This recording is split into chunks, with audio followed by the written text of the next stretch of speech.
We'll get there. We'll get there. It told me I was being streamed, so it was telling me something was happening.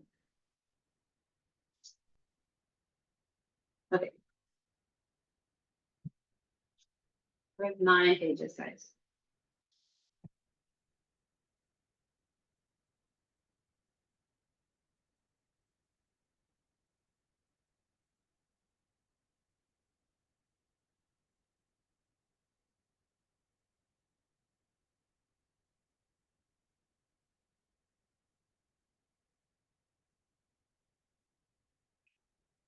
Okay.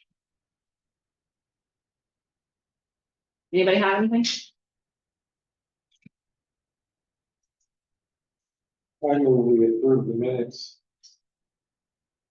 And a second, Second. all those in favor? Aye. Opposed? I'm gonna abstain. So, the motion to approve the summarized minutes of July 17th, 2024 passes unanimously with one abstention. The fourth item is public comments. Do we have anybody online on Zoom? Okay, so there will be no public comments. Any comments from the council members? Okay, now we'll move on to the head administrator's report. Great, I don't think I actually done.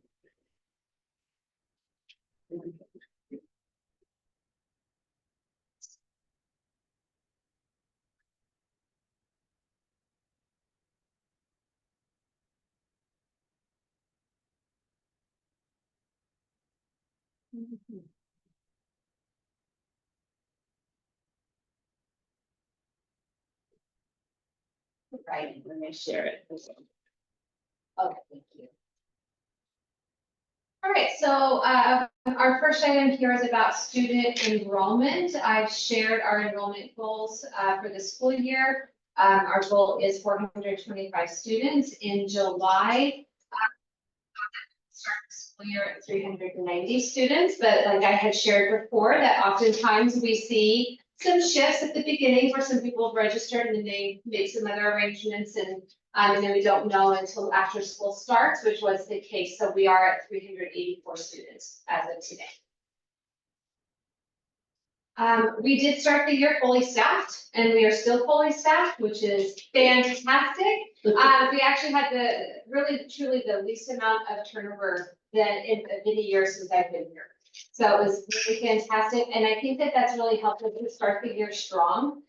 We had just having so many staff who've been here and know what to do. It has been the smoothest start to the school year that I've ever experienced. It's been calm and focused, and it just feels like a really nice, productive rhythm. The teachers really started strong with their kiddos. And it helps that we have very small class sizes right now too. We've had a lot of professional development already. We've already had 5 full days of professional development. I put a list of topics up there for you. We really did a lot of work with the AKCS Charter Core Values and really talking about this is what our school's about. And as employees of the school, we are expected to support the core values and talking about what does that look like. We talked about expectations for the daily instructional blocks, review of the handbooks, looking at our positive behavior supports and teach twos. We had to do some work, just talking with about our breakfast and lunch program because we did change vendors, so some processes changed, so we had to do some training with that. But I think it seems to be going pretty smoothly. The new food service vendor, they bring in 2 people to prepare all the food and serve the food, and then we just have to have our employees do the count as the kids go through the line. So Laura worked really hard to make sure everybody was trained and making sure they knew how to do those counts so that we can get really the reimbursements that we're entitled to, because we need to make sure we have actual counts. We talked about our health office expectations, just some work with making sure everybody was ready for Family Jumpstart Day. and which I think was a great day. It seemed to, everybody just seemed really happy. It was just a really great feel. One of the things that we did with Family Jumpstart Day is or before that day, during professional development, we had the teachers write on a whiteboard what their hopes are for their students for the school year. And then we put up a blank whiteboard for students and families to write their hopes for the school year. And so, and you'll see that in the newsletter here in just a minute. You can also take a look at the boards on the way out. We've got one in the office and one in the atrium here. We did an introduction to Peaceful Playgrounds, which is our new playground curriculum that we're using. And that has been really, really good. We came up with procedures school-wide in terms of you know, how to end recess, how to get kids to line up afterwards, how to handle the equipment, creating processes for checking out equipment, returning equipment, who's replacing the equipment if it goes missing, and all of that kind of stuff. So we have a lot of really strong processes in place for that. And that has been really great, actually. I can honestly say that we have not dealt with a single playground incident so far this year. Right, so I think that there's been a lot of positives with the Peaceful Playgrounds, and one of the things that the program came with was rules, lots and lots and lots of different game rules for field games, for sidewalk games, for different areas of the different playground. And so every staff member has been provided a copy of all of the rules, and they know that these are the rules we're following. Everybody's doing the same thing. There's never a question about, is this okay in Foursquare, or is this okay in basketball, because it's the same for everybody, and that's really helped to minimize conflict. We've also done a review of course, the employee handbook, a big overview of special education and expectations in terms of deadlines and what we need from the general education teacher, requirements for the special education teacher. We've gone over all of our emergency drill procedures. Laura did a great presentation on financial procedures.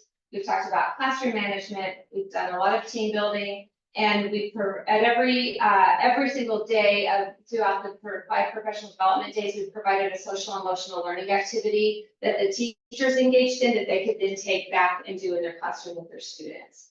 So I think the professional development's been really strong, and we've had actually a lot of really good feedback from staff on it as well. You talked about the lunch and breakfast. What percentage of students do lunch and breakfast? Oh, goodness. Breakfast, I think we're starting about 190 per day for breakfast. And on pizza days, we're about 240 eating lunch on pizza days and about 200 on non-pizza days. Thanks. Canteen. Oh, okay. Yeah, we've been very happy. The kids are loving the food. And it's just so much fresher. They're cutting the vegetables in the kitchen and, you know, and right before it's getting served, and the kids are just loving it. And we're seeing much less food waste. I also think it's really helped to maintain blood sugar levels and emotional levels for kids, because they're actually eating their food instead of being hungry and then having a hard time maintaining themselves through the day. So we are getting a new playground on our east.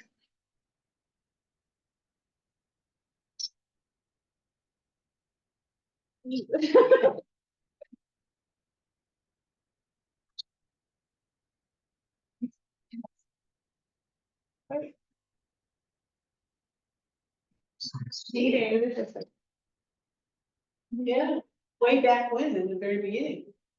Yeah, like 20 minutes. Sorry. Yeah, so it's streaming and I don't think.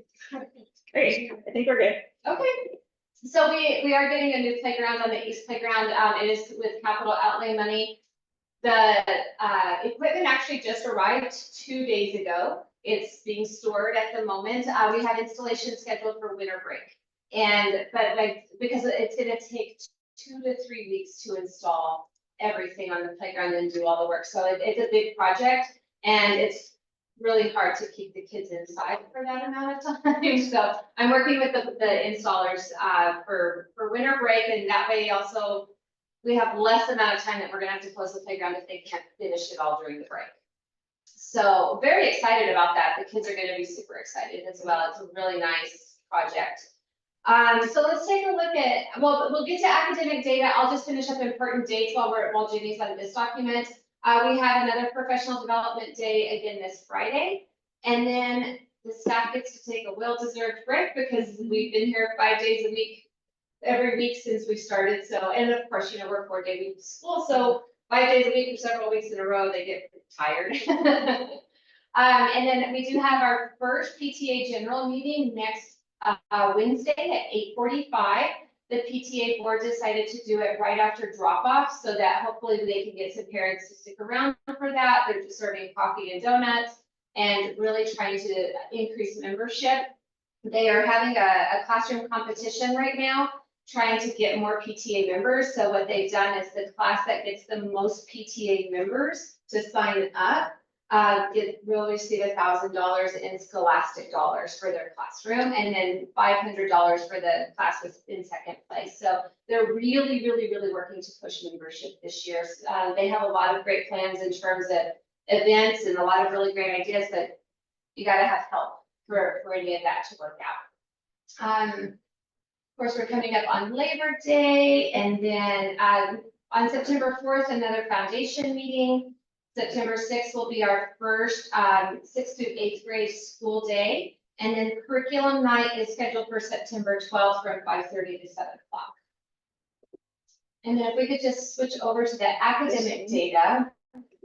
So I did send out the academic data prior to the meeting because I did receive feedback last time that it would be helpful if you guys had some time to look at that prior to the meeting.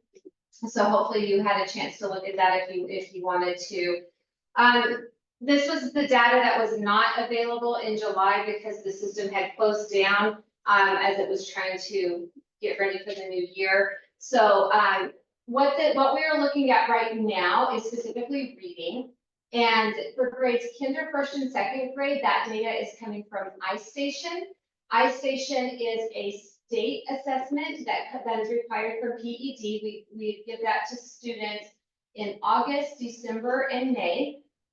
And then in grades 3 through 8, we do iReady, which is something that we purchase and to use as a short cycle assessment. And we feel like we've chosen that one because it provides really good diagnostic information for us, but it also has really good intervention tools for students in need of intervention. And so what you're looking at is beginning of year from last year, so a year ago, where those kiddos were coming in at. And then based on those scores, we then set middle of year and end of year goals. So the idea is that we want, in order to be on track with our summative assessment goals, we want to see a 10% increase from beginning of year to middle of year, and then an additional 10% from middle of year to end of year. So you'll see the beginning of year, that's the actual data, the middle of year goal, and then you can see that the MOY is just the actual, what the scores were, and then the end of year goal, and then the actuals for end of year. Have you identified what's going on in the first grade and 8th grade?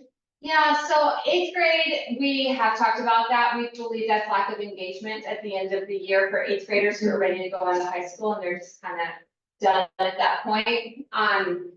And for first grade, that is truly very bizarre. We've talked about it. I don't have a reason as to why we're seeing such a dip in the first grade right there. It doesn't even make sense. So I don't know if I don't know if it was like issues with the test questions. I don't know if it was issues with when we gave the test. I really have no. Are you able to split it out by like classroom and?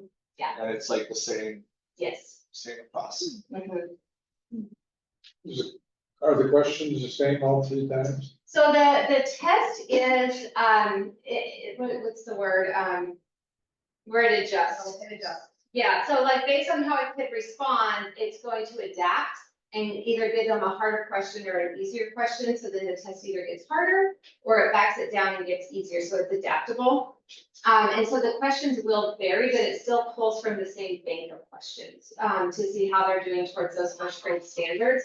And they're looking at in areas of fluency, comprehension, phonics, alphabetic decoding. There's like a lot of different areas that it's looking at. So typically we don't see this at first grade. So it is very curious about why that happened. Because especially, I mean, you can see even at third grade is actually very curious as well. Because, I mean, we're seeing a They really get so great good. increase from beginning of year to end of year. Although, I mean, we have some data that I can't share with you at this point, that doesn't, it's not corresponding is all I can really It's not say as at high. this point. Exactly. So like the first grade classes, I mean, this is the, like computer assessment, but from the, like the teachers' in-person reading assessment, did they get the same sense that there was? No, they feel like the kids were way stronger than this. And we have other data like through the DRA that shows that the kids were achieving much better. So is there a statewide average for like end of year across the board to say? That's a whole different state test, does? right? Right, that's it. Yeah, that's a different test. So as far as the ice station specifically, because that is a state assessment, Right. I have not seen any like state averages for that, but that, I'm sure they have that available and I'd be happy to see if we can find that. There isn't anything like that for iReady because that's not a state issue Right, assessment. But understand. for ice station, I could look to see if there's state averages to see how we did in comparison to the state. Because the results always look low. Yeah, well, you mean for first grade or just across the board? Across the board, if the expectation is the normal college, if you get below 75%, you fail. Oh, I see what you're saying. So, Doesn't look very good. yeah, so this is the percentage of students who are proficient, not, so the 47, let's see, let's look at kindergarten end of year, 60%. That's saying 60% of our kindergartners were proficient at the end of the year. So 40% of them did not meet that expectation on this particular assessment. We did see mostly, we saw growth from beginning of year to end of year, which is definitely what we want to see. What's always interesting though is to see how this also corresponds to the state summative assessment in NMESA for those grades 3 through 8. And what we do see is that there is often a bit of a discrepancy with, and I can only look at iReady because NMESA doesn't look at kinder, first and second grade, but we do not see we see some correlation between iReady and NMESA, but it's not a tight correlation. And so that is something that when we do our data analysis, it is something that we're really thinking about and trying to figure out why. And we really don't have strong answers for that, other than knowing that the kids take iReady more often, and so they're more comfortable with it, so they perform a little bit better, as opposed to NMESA where they see it one time per year and it's foreign to them, even though the teachers do test practices. So I think that's why we do see scores a little bit higher in iReady than we typically do on NMESA. And you guys break these down, like you could say, I'm sure you've looked at it, but you could look at first grade and say, oh, it's all phonics, all the kids failed phonics, and that's not what you're seeing, right? They've scored low across all. Yeah, and I can pull that data and send it to you if you want to take a look at that and see what They would be what's great across thing every for the content academic area. committee to do. Yeah, for sure. We could definitely look at that to our academic committee. Who establishes the middle of year and end of year goals? So our team that writes the 90-day plan, that's our leadership team. They're the ones that establish those goals. So the idea is that you first take your state summative assessment data, and then you set a goal based on that data, and then your benchmark data, which is what we're looking at, is the benchmark data. You take in order to make the amount of gain that you want to make on the summative assessment, you have to make more gains on your benchmark data. So we have set our goal for NMESA at 10%. It's a pretty aggressive goal. And we typically don't see that much of an increase, but I want to make sure that we're staying really aggressive with that. And then in order to meet that goal, you can't just say 10% from beginning of year to end of year. on our benchmark data, because it's not enough for us to see the type of results that we want to see on our summative data. And do you have any sense of, like, the kids that were last year, at 35% proficient? Are they at their next year now 45% proficient, but they're still not proficient?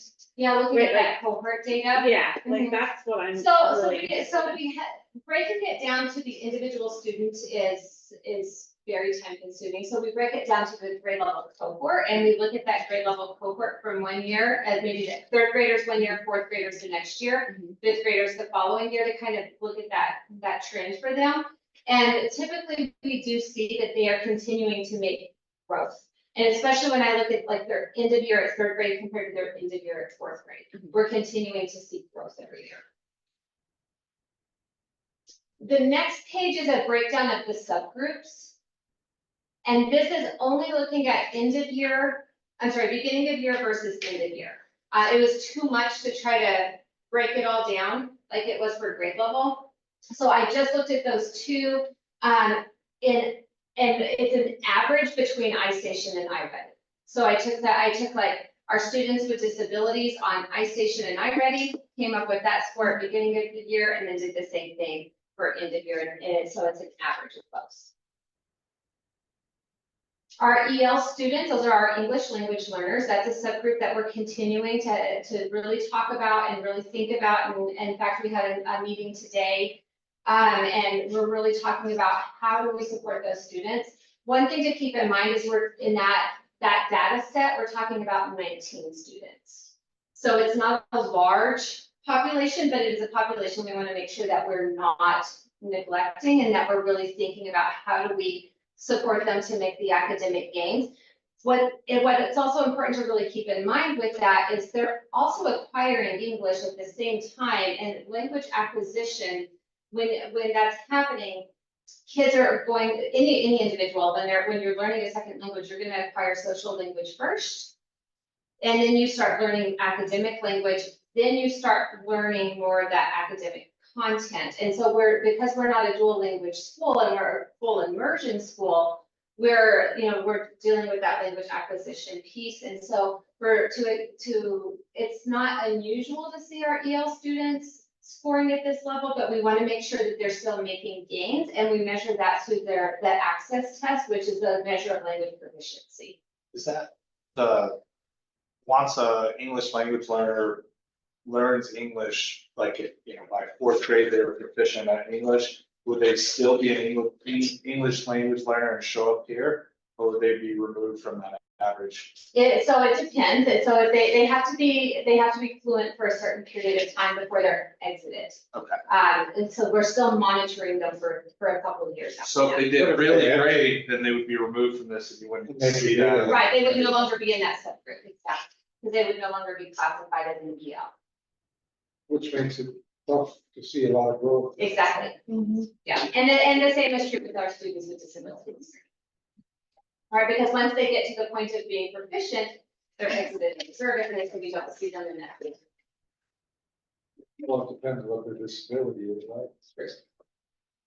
If it's an academic disability, then yeah, but if it's a different type of disability, then they may still be dealing with other academic.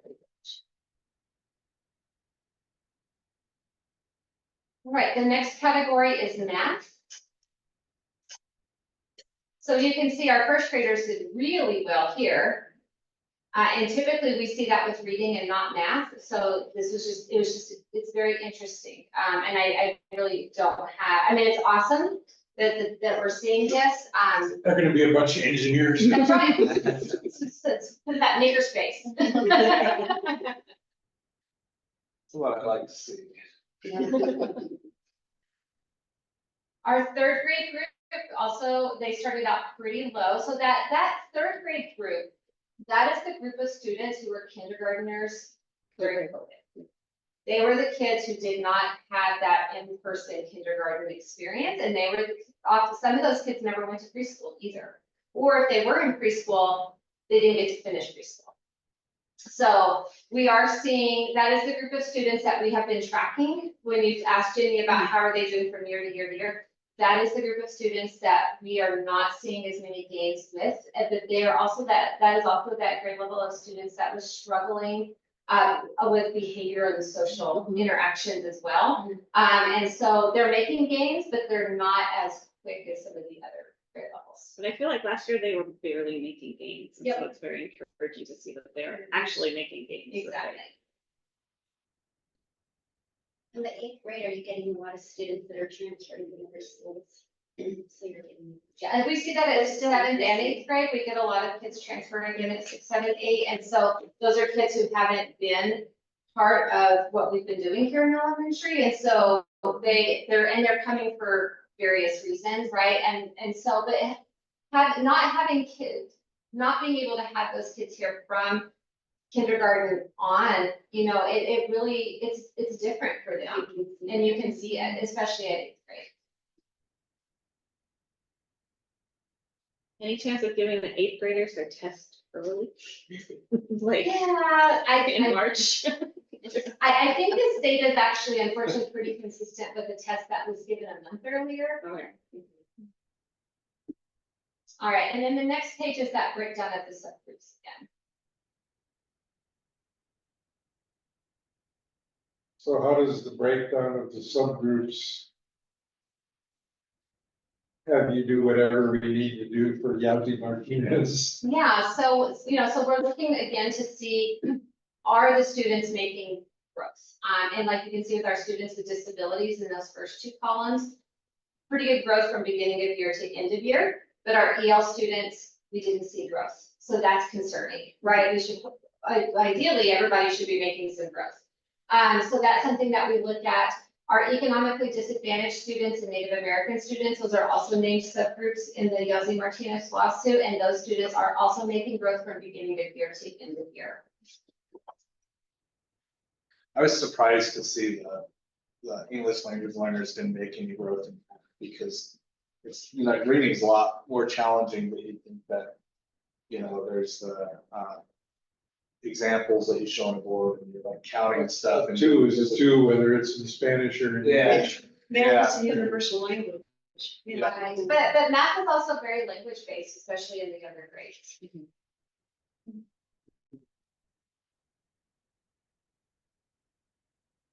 Okay, so is there anything else? Do you want the newsletter? Not just the newsletter.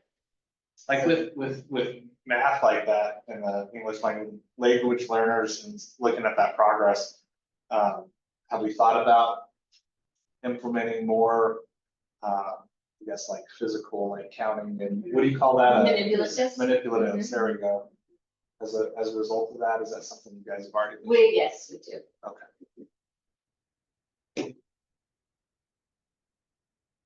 All right, so that, this is the newsletter for August. The picture on the right is the board I was telling you where we asked our teachers, what is your hope for your students? And then you can see some of the responses that teachers wrote, like I want my students to feel safe, seen, supported, strong and smart, that they feel worthy and capable. It was just so inspiring just to read what the staff wrote. And then kids were like, I want lots of learning and lots of fun. That I can grow in my learning, that and this is a parent who said that both of my girls can learn and thrive. So it was just really cool to see that come together. Big push on attendance this year. So, and not just from us, this is coming from the state. This is a PED campaign. So the graphic there is actually from PED. We are going to be doing a push at curriculum night. We have a big banner that we're going to put out and have parents and kids sign pledges for attendance and really try to have better attendance rates this year, because if kids are not here, they're not going to learn as much. They need to be here to learn. And so being at school and being on time is really, really important. So we are doing a big attendance push this year. We also talked about dress code, because that's always an issue, especially at the beginning of the year. But I have to say, it really was only an issue for like the first week, and then it's already gotten better. So that's good, because everybody's being very consistent.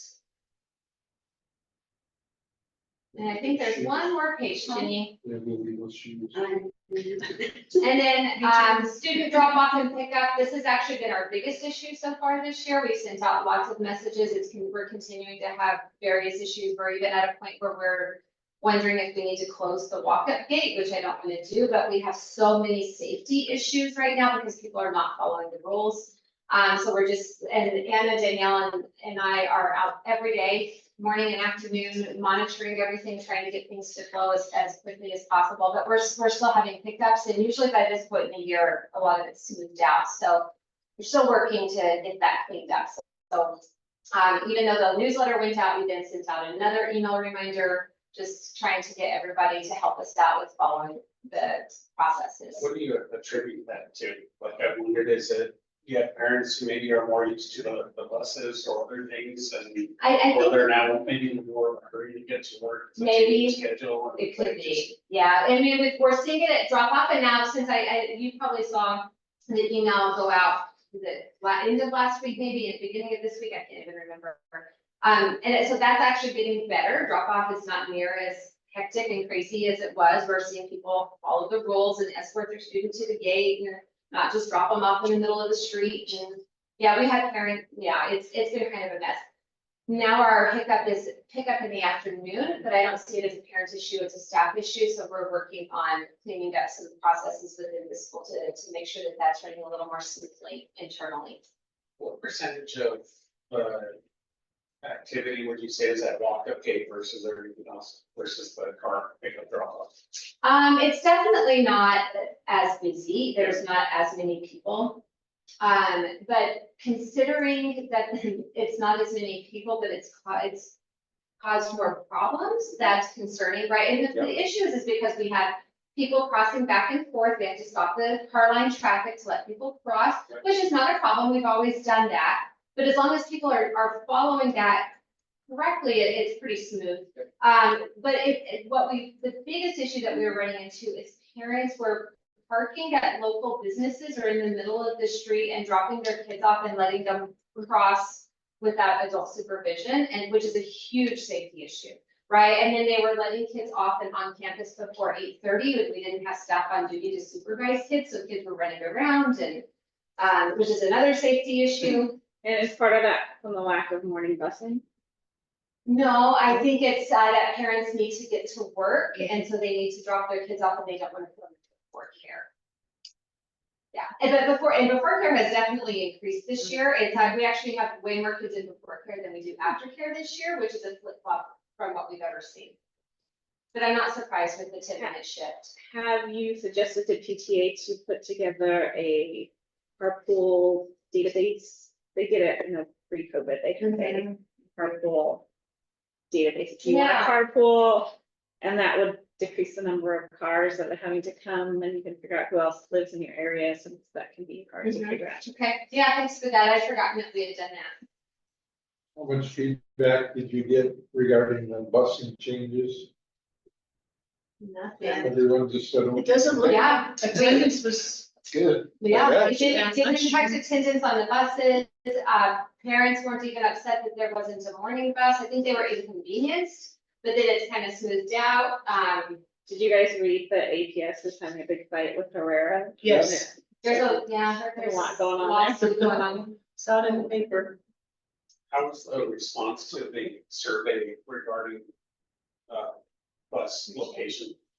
That was interesting. We ended up keeping our two same bus locations because we also didn't have a ton of responses. But there were a few responses for some other locations around town, but nothing at all. And our buses are showing up. Mhm. That's good. Yeah. They sure are on time and actually a little bit early. So we're getting those kids on the road pretty quick, which is been good. Yeah, so there's really nothing here other than what I've already shared in the other report. So any other questions for me? All right, thank you. Thank you.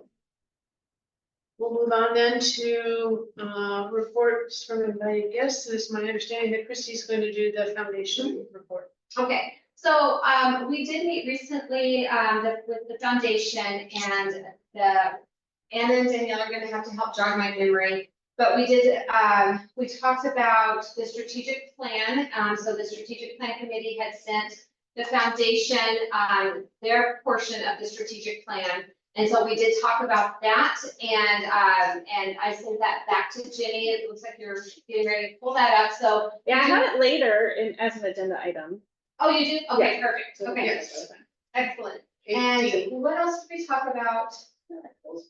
Yes, here, what we want to focus on, how to keep growing. Yes. Capital outlay, what's really funny. So that was about it. Like discuss what you guys wanted to do with the capital outlay funds or. As a capital outlay campaign for a Oh, gift year okay. for a gift campaign. We've done some volunteering. Do they have goals set? What they trying to raise? For capital outlay, not yet. Not yet. Yeah, it was just more of a discussion of looking at the entire year and what the work that they've done the past few years, what do they want to continue and what do they feel like they need to focus on? They decided that energy has been really well spent with capital outlay because it's generated a lot of funds for the school. We did talk about whether or not the foundation needs to do anything separate in terms of fundraising, and financially, the foundation's doing pretty well right now, so they didn't feel like they needed to have some kind of separate fundraiser in order to enhance their financials at this point. Okay. Next is committee reports, finance. So the finance committee met today at 5 and we reviewed the June and July financials. That included bank statements, the bank register, the budget summary. When we looked at bank register, we always review large dollar items. This is the time of year where we've got some of those annual payments that are done. So we went through those, looked at the backup documentation. We reviewed lots of journal entries and the budget summary, which looks nice and tidy at the start of the year. We do have many bars tonight, which Laura will go over. And we did review the corrective action plan that we put together, Laura put together. And so she had submitted that to us beforehand for us to review and ask questions. So Action plan for, it's for prior findings that we've had. And kind of steps we are taking to not get those findings ever again. APS requires that. So I believe we have 9 different bars to go through tonight. And so Laura is going to take us through each one of them. Do we want to approve each one as we go? We have to approve each one as we go. Is that true? do. I think so, yes. And food program. And the food program. You want to speak on that one? Yeah. So I looked at our food program, our expenses and revenues that had come in. We're supposed to be receiving our June amounts from state and federal government this month for it. So you should see that pop up on the next bank register. But we're positive $3,171, I believe it was. Without those payments? No, with it. With it. Yeah, because I always submit the reimbursement, so I know how much we should be getting. But it still feels good and a positive note, especially doing it on our own this past year. Okay. This is the right one. Yeah. Is there anything you want on the July? I'm assuming because I downloaded this 1 second, that it's the correct one. But Yeah. can you tell from looking at it? Can I have us look at June's first? Sure, let me go back to it.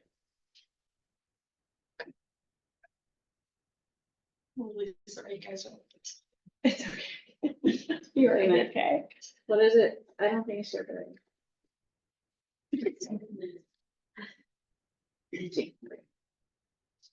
so that people online can see it too. Here's the- Okay. Do you want the check register or budget report? Whichever first, if Yeah, any, the if check everyone register. took a look at the check register.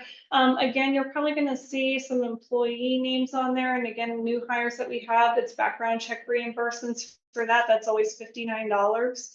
So that's kind of how you can verify if something looks right or not. I don't remember if I did the flight reimbursement July or August. Why? Or no, our reimbursements. for Oh, in our trip. July, I believe. I think so too. So if you see our names pop up a bit, there's some other ones too, and that was for National History Day. They raised that money. It's that $265 amount. You go down just a little bit more. Yeah, you see like the three of them, the same amount. That was National History Day. That's what they raised, and so we gave it to the families for that trip. And does anyone have questions on anything they're seeing there? Just remind me, our Tuition Express is the lunch payments would be the. That's our aftercare. Yeah. Mhm. What's the University of Kansas Center for Research? That was Cognia, right? I Okay. know that's a different company. That one is the. ASMR. There you go. the There we go. It's ASMR. gonna get It's there. The science assessment, the state science assessment for fifth and eighth grade. We saw lots of those kind of payments in the June and July timeframe, just those annual renewals that have to be paid. There's two of those, like, Yep. there's hours. Mhm. And there's Anna next there, yeah. And then Carrie, who we also took there, yep. You got it. Right, anything else on this one? No. Right, did you want this one or? Yeah, and so something you guys know I've been doing, and I just want to make sure the new members know. So I started highlighting funds that need to be expended down by the end of the year to kind of help you visualize when you're looking at the percent remaining. So that way you can see, you know, as of June, are we in 0% for the ones that we needed to expend by year end? And hopefully you'll start seeing it enough too that you get comfortable with it. That is very impressive. 29 cents. I know. It does feel good. $1.18, $1.58. Yeah, not too bad. Yeah. Okay, so we'll stop that one and I will go to July. And please tell me if this is the correct July. Yeah, I'm gonna go here. If you go to the budget summary, I can tell you if it's right or wrong. Can you scroll left a little? Says it was created today. Yeah, that should be the right one then. And the reason why I had to resend it out is for that fund 28221. I had to include that. So I caught it and I was like, well, let me update that real quick for this one. Also the percent remaining for operational, remember that's a lie, 85%.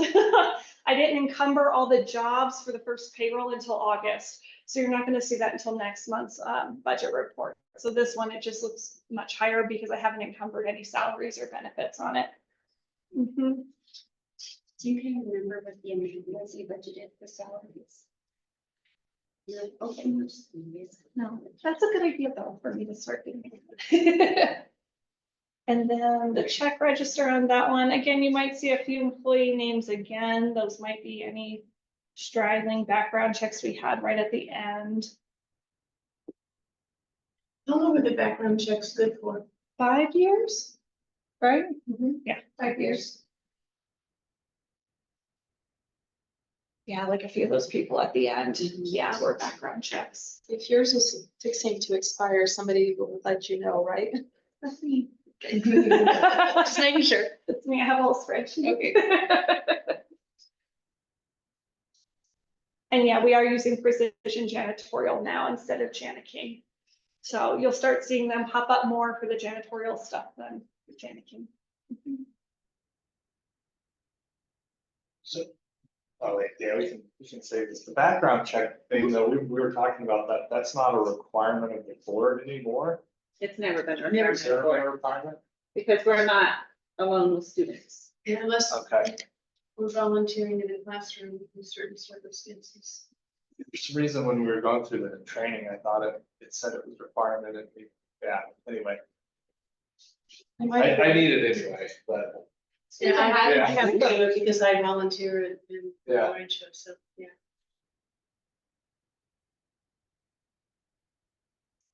Any questions about the budget report or registers? I'll make a motion to approve the budget report for both June and July. And I would second that. All those in favor? Aye. Opposed? Motion You can carry passes. your yellow over to the new one. I will, I just didn't do it yet because we're at the beginning.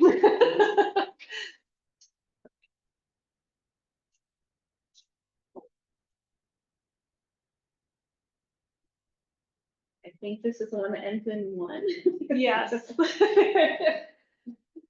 So I'll just preemptively say all the bars that we're doing right now. So when I created the budget in April and I submitted it, I compared it to what actually rolled over. And so this is correcting it to make sure that that carryover is matching what it should actually be on the state side and on our side as well. So the first fund I did it for was the 31400 on that one. Actually, the state generated this one for me. And it does include that new 200,000 allocation we received, Christy, the one we signed off on this month as well. And so it's a bar increase for a total of $214,640.46. And I put it in supply assets and fixed assets because a lot of this is going towards our playground right now or things to build up like major structures at our school. Mhm. You said this was an adjustment for carryover? So what I carry over might not match what I originally budgeted back in April. And so this is trying to adjust the budget to make sure it matches what actually we ended up with. Which you actually, okay. But this one is an actual new allocation, right? Plus carryover. Yes, it's a new allocation and carryover, yes. We have a motion to, I'll make a motion to approve budget ending in 0001-I. I'll second. all those in favor? Opposed? Motion passes. Well, if you two do every one of them, make it easier. Yeah, So we're- it'll be really easy for you. Aaron wasn't here, otherwise. I know. The whole show, man. So last month, or 2 months ago. So this next one, 0002-I, so this is an increased bar for our operational amount. How I found out where to put it, I actually looked at our current account balance report to see if we were negative anywhere or if we were cutting it close with budget. And so the extra amount that I had to increase by, I put in those high need areas. At areas like diags, speech therapists, occupational therapists, we can do a budget before we get into the new school year, but it all depends on what kind of students we're getting and their needs on it. So I adjusted that one because I knew it had shifted a little bit in terms of need. And I put it in things like auditing. We got an estimate from APS on what the total should be, so I increased that one a bit. General supplies, we could always use that, so I put in an area where we tend to have a high need. So this is saying we had 270,000 more carryover than you expected? Mhm. Sweet. Yeah. You never say never. I'll make a motion to approve bar ending in 0002-I. I'll second. All those in favor? Aye. Opposed? Motion passes. All right, and this is our food services one. Remember, we have two different numbers for them. We have the 21,000, this is the federal side, and then the other one would have been 21100, which is the state side of it. So what you're looking at is the federal right now. And it's a bar increase for $1,737 in that area, and I put it into food services because we're contracting with the company. We'll probably end up putting all that towards them. So it was a carryover from the food services budget. I make a motion to approve bar ending in 0003-I. I'll second. All those in favor? Aye. Opposed? Motion passes. Was that one? No, sorry, there's four. Okay, and this one is for our activities fund. So when I budgeted it back in April, it looks like we received a little bit more than I had anticipated by the end by $379.90. And I'm putting it into the general activities fund. I'll make a motion to approve bar ending in 0004-I. I'll second. All those in favor? Say aye. Aye. Opposed? Motion passes. So they must get a whole boatload of these bars in the first month, 'cause every school have to do the same thing.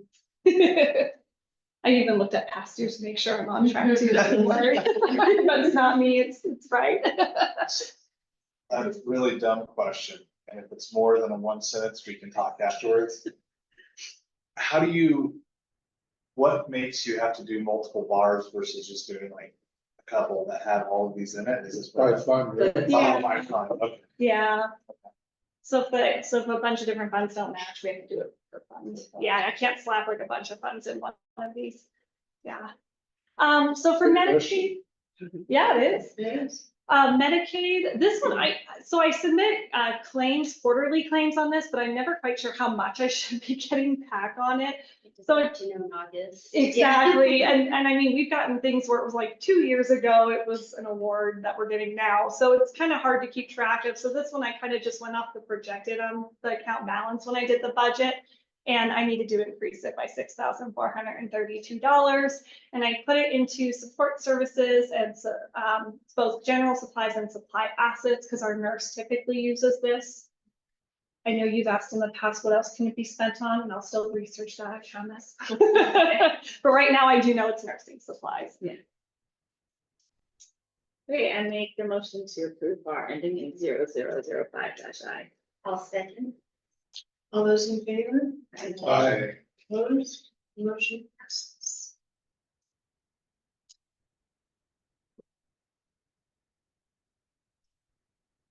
Home stretch, halfway there. And this one's bar 0006-I, so another increase bar on this one. This is Fund 27109, which is instructional materials.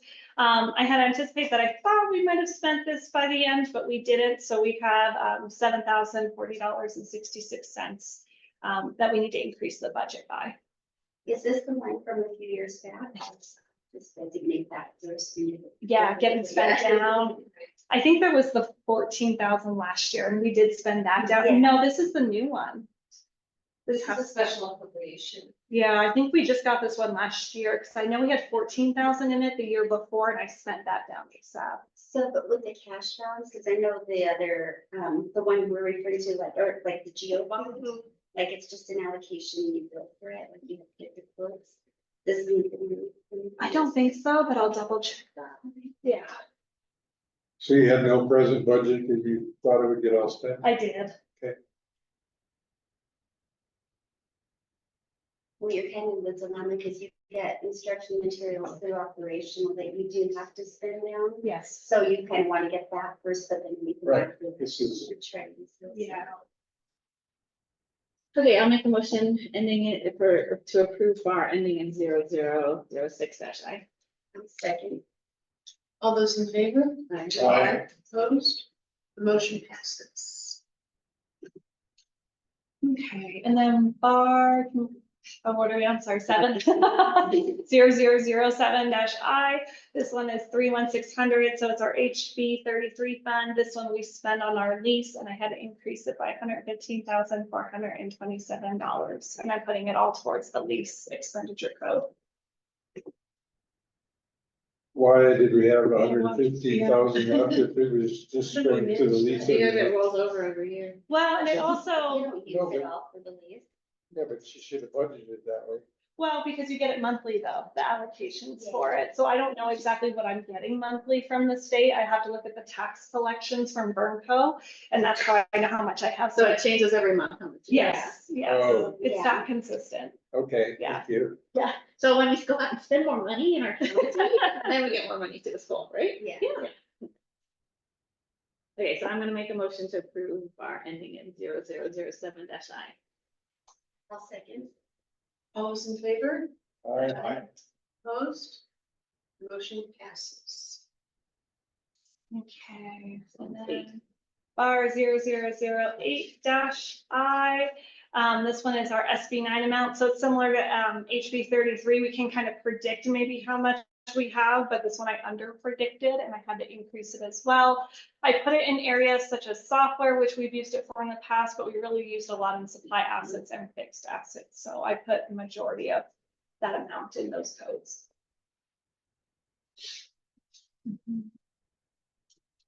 I'll make a motion to approve bar ending in 0008-I. A second. All those in favor? Aye. Opposed? The motion passes. And then 31703, this is the SB9 state match on this one, and I actually had to do a bar decrease on it by about $17,686. So I wasn't quite A anticipating. decrease? I know. Come on. We You were doing so well. Yeah, that's you buy their computers that you're in Yeah. for students, and this is what it comes out. Yes, and That's so, how they feel. exactly. So we ended up spending more than I had anticipated, but yeah, that's okay. At least we're using it. We're not losing it. Okay, I will make a motion to approve bar ending in 0009-D. Seconded. Oh, sorry, I forgot. No, no. You take that I got it. Just typing everything. It's fine, it's fine. Control V, you were typing it. All those in favor? Aye. The motion passes. So can I ask a finance question? Are you done with bars? Yes. So there is, the budget for this year, was that based on 425 kids or 400 kids or? How what much was it? based on? 425. Well, they That's got what it we, Yeah, we did project there. we put it 425, but the state, had us at 450. So we will see a decrease. So we're gonna have to do bars to take money away and keep that in mind as we spend. Right, exactly. Okay. And you're keeping that in mind, right? Okay, we'll move along. Action on supplying fixed assets. We have covered that, correct? I don't, if there's no, you didn't dispose of anything? Not yet. So no.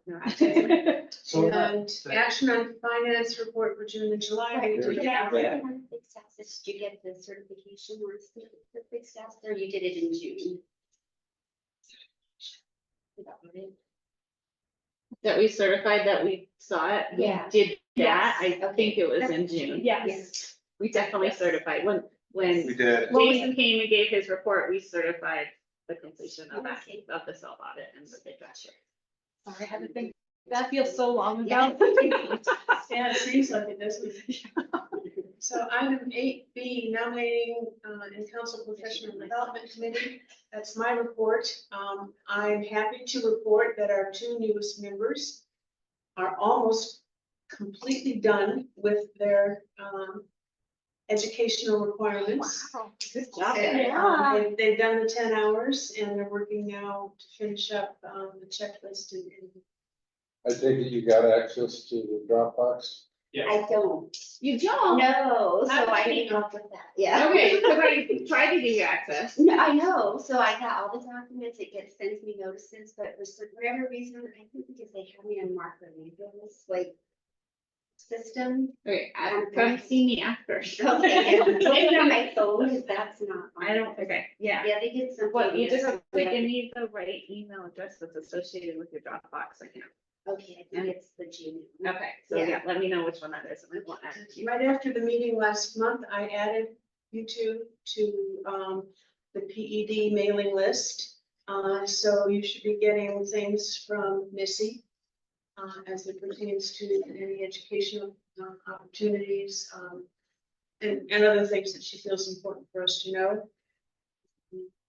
And, And our but I will requirements. still go ahead and send them out, just so there's a reminder, in case you don't get to those messages right away, so. But that's all I have at this point. Question on those requirements, one of the things on that checklist is to do in-class shadowing, is it, what, who we arrange that with? Me, Okay, so I'll be in touch with you. So I can Okay. do that. sounds good. Sorry, I'm not ready for my first. We bombarded you with all the other things.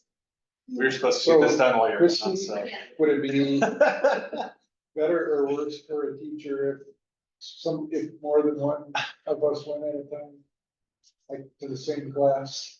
Would that overwhelm him or her? or- I think it would be okay, because I mean, you just wanna observe for a period of time, right? Yeah, But how long, I don't remember, just like a couple hours in the morning or a couple hours in the afternoon, whatever. we just kind of follow them around to recess and all the things. Okay, yeah, I think having more than 2 adults do that could be very disruptive to the kids. So, I mean, we could definitely, if more than 2 people want to do that, then I'd probably divide you up into 2 separate classrooms. Cause I never got to do it because it was COVID. Oh, that's right. So Yeah. if Fabian had set up a time, I might just piggyback on. Sure. You guys can just let me know what grade. Probably adds stress to the teacher having to sit in the back, so if we just do it once together, it's probably easy. Yeah, I think that'd be just fine. I'll initiate that meeting. Yeah, that'd be perfect. Thank you. Yeah, sit in different areas of the classroom. You have to go to kindergarten class and sit in the teeny tiny chairs. Okay, am I up? Yes, you are. Okay. Policy committee, Jennifer. Oh, fun. You guys didn't do it without me last month, so I have nothing new. Thankfully, I have done nothing in the last. But we have the stuff that, the policy changes that were on the July 17th agenda. So we have a couple of, first reading. There's 3 first readings And one and a couple of second second reading. readings. Well, there's like one short second reading and one very long second reading. Okay, so let's do the first reading first. Oh yeah, we would like to, permission to change the word community to constituent where appropriate throughout the manual to better define the words used in the manual. Sometimes we use like the school community instead of using the defined terms constituent, which we have defined in our policy manual. And I think we should just, where appropriate, change it. I don't want to have to bring every instance to you guys, so we can have a motion to approve the word change of community to constituent where appropriate throughout the manual. I think you would all appreciate that. Yes. I'll make So the you motion just that you do just said. a replace. Well, not a global replace because Sometimes. it- sometimes community is the right word, Right. but I will, as I'm reading it, I will look at each time that it says community and determine whether or not it should be constituent. So is the motion to change that word in all those sections? The motion is to change the word throughout the whole entire policy manual Yeah. where appropriate. Are you making that motion or am I making the You're motion? making the motion. I'm gonna make that motion. I'll second it. Okay. Although, if you guys do want Patrick Molina to come and give you Robert's Rules of Orders, I think a committee, by putting it forward, that is a motion, that's the first, and it doesn't need a second because it's from committee. So we might be able to get rid of, 25 seconds every meeting. Yeah, so anything that comes from the committee doesn't need a second. Okay. So all those. But that's right, today we are going to have a first and a second. All those in favor? Aye. Opposed? Motion passes. Okay, I'm gonna start with the first readings and then do the second readings. All right, the first one was section 4A3. I wanted to remove all of section 3 as it's not necessary. I do not believe the head administrator needs to provide the council an organizational chart that includes at least the structure of the administration, faculty, and staff, and will update the council with changes as necessary. I do not feel like that needs to be in our policy manual. So if someone would like to make a motion, I will make a motion to approve the change to section 4A3 First reading? as a first reading. I will second that. All those in favor? Aye. Opposed? All right, and Motion then passes. the next one is section 4B4I, the one. We want to remove. Oh, so we have both the word council, which is defined as a council, and members, which is also defined as the council. So I don't think we need to have that in there twice. So I'd like to remove the word members for clarity. Which section was this one Oh, again? sorry, this is 4B4 little I. Motion to. So we're usually we motion to approve the change as read. Oh, the changes. Yeah, You're saying that having members in council are redundant? it is.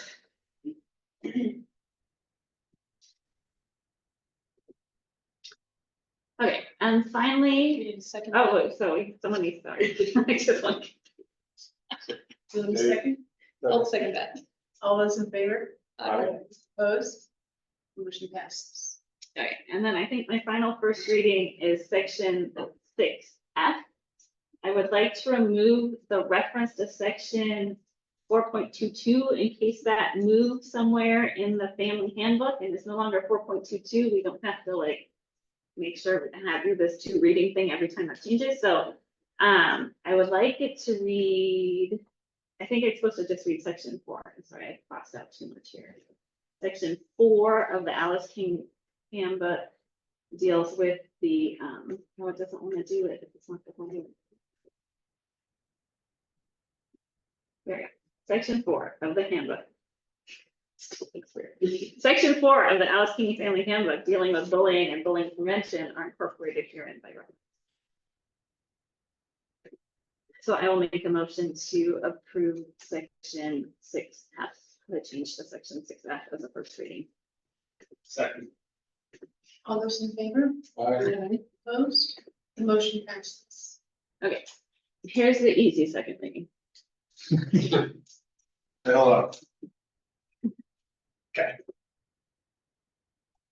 This is section 2C2, 4, and 5. 5, 6. 5 and 6. 5 and 6, thank you. I hate Roman numerals. I really, really, truly hate them. So it reads, the Title IX coordinator contact information along with the school's Title IX policy shall be prominently published on the school's website in the family handbook, the employee handbook, notices of employment opportunities, and such other school publications as appropriate. Section 4 of the Alice King Family Handbook and Section 2 of the Employee Handbook dealing with Title IX and sexual harassment and other discrimination are incorporated herein by reference. Information on how to submit a report can be found in these locations as well as on the school website. Can I ask a question about that? Mhm. The notices of employment opportunities, is that a new requirement? No, Okay. what it's always been. I could go back and look and see what I changed, but it's been, I'm sorry, I don't remember.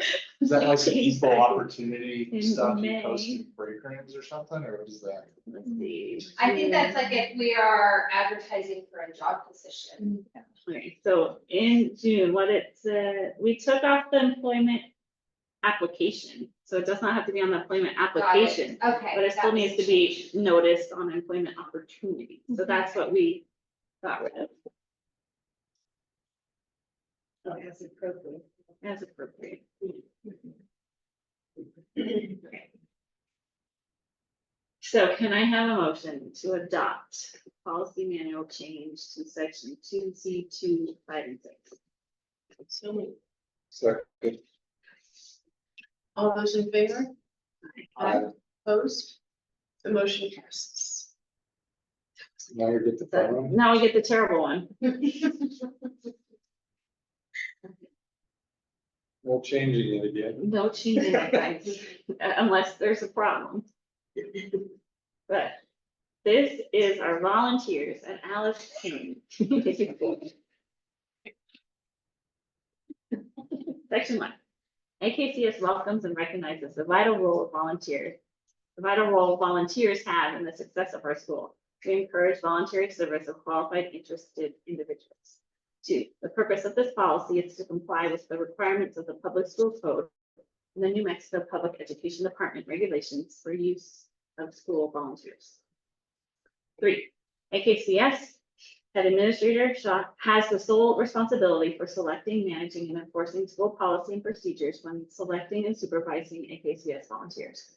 Volunteers are selected and may be relieved of their volunteer position at the sole discretion of the head administrator. I feel like there should be a comma there, which I don't think is a problem. I think that- Well, then let's do it, so. No. That is a grammatical typo, and that is allowed sentence. Decisions by the head administrator about selection, qualification, assignment, and release of school or program volunteers are not appealable to the governing council. Or definitions. A, background check means a criminal history record check obtained by the Federal Bureau of Investigation after submitting an applicant's fingerprints to the New Mexico Department of Public Safety. AKCS contracts with a third party to conduct the background checks for volunteers. Authorization forms, records, or reports shall be maintained in confidential manner and kept according to AKCS's records retention policy. All information received as a result of the screening will not be disclosed to anyone outside of AKCS unless ordered to do so by a governmental authority with appropriate jurisdiction. Unsupervised volunteer background checks must be updated every 2 years. The volunteer applicant must pay for the initial as well as subsequent required background check updates. Financial assistance may be available through the PTA. B, disclosure statement and release. Means a statement signed by the applicant for the unsupervised volunteer position that discloses whether the applicant has ever been under investigation for, has ever been found to have violated any state or federal statute relating to child abuse or neglect, sexual misconduct, or any sexual offense, including those offenses prohibited in Chapter 30, Articles 3, 3A, 4, 6, 6A, 9, 37, 37A, or 52 NMSA 1978, unless the allegations were false or unsubstantiated. B, has ever been under investigation for or been found to have violated any ethical rule or policy approved by a former employee that previously employed the applicant, unless the allegations were false or unsubstantiated. Or C, has ever had a professional license or certificate denied, suspended, surrendered, or revoked due to finding of child abuse or ethical misconduct, or while allegations of child abuse or ethical misconduct were pending or under investigation, and assign authorization from the volunteer applicant. Like there's something missing here. Assign authorization from the volunteer applicant. Ooh, what word did I leave out? Just a comma? There's a comma. Applicant, That was a comma. Okay, thank you. comma. The applicant's current and or former employer to provide relative records if requested by AKCS and releasing of the current and or former employees of liability for disclosing or releasing records.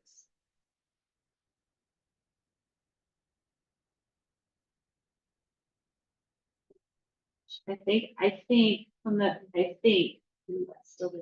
volunteer applicant, I think this is what I didn't do last time. And again, this is a typo from editing the last document to making a clean version that I didn't catch. That makes more sense. Yes, I think this is that we changed something and I didn't Didn't remove it. remove something. C, unsupervised volunteer means an individual, whether related to a student or not, who after approval of a volunteer application by the head administrator serves without compensation at AKCS. All unsupervised volunteers serve at the discretion and direction of the head administrator or their designee. All unsupervised volunteers must have a background check before commencing volunteering activities at AKCS.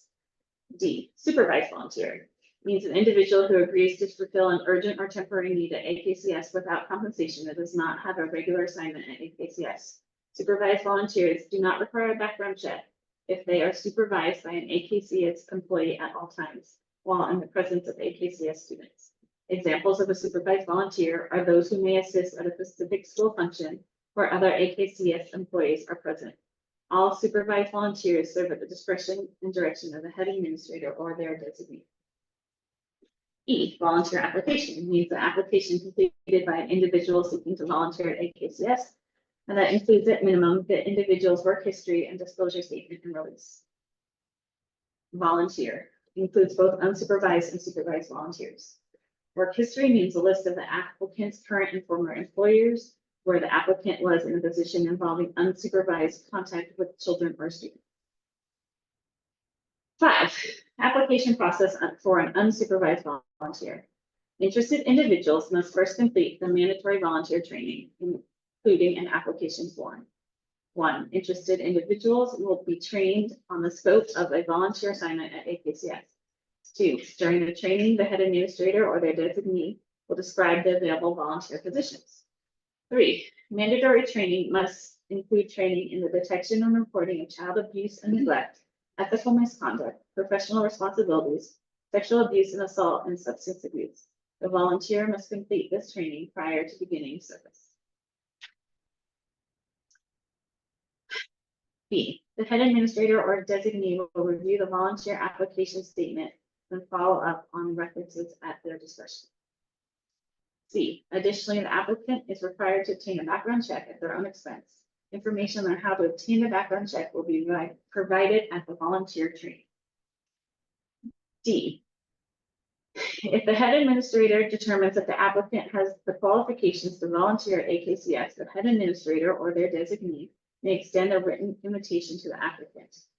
1, if individual is denied a volunteer position based on information learned in a background check, the head administrator or the designee will notify the applicant of disqualification in a confidential manner. If the applicant feels a mistake has been reported in the criminal background check, it is the applicant's responsibility to contact the reporting agency and resolve any issues. AKCS will provide contact information of the background reporting agency upon request of the denied applicant.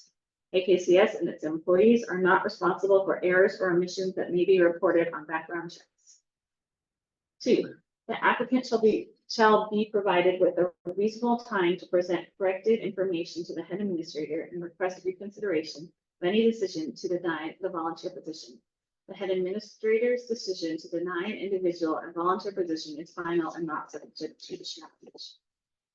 Prior to commencing volunteer activities with an individual must 1, accept a written job description provided to the volunteer. 2, be introduced to and work cooperatively with the volunteer's direct supervisor. 3, review the code of ethics and standards of professional conduct of the educational profession. 4, review all AKCS policies as determined appropriate by the head administrator. And 5, sign the volunteer pledge and complete all required training.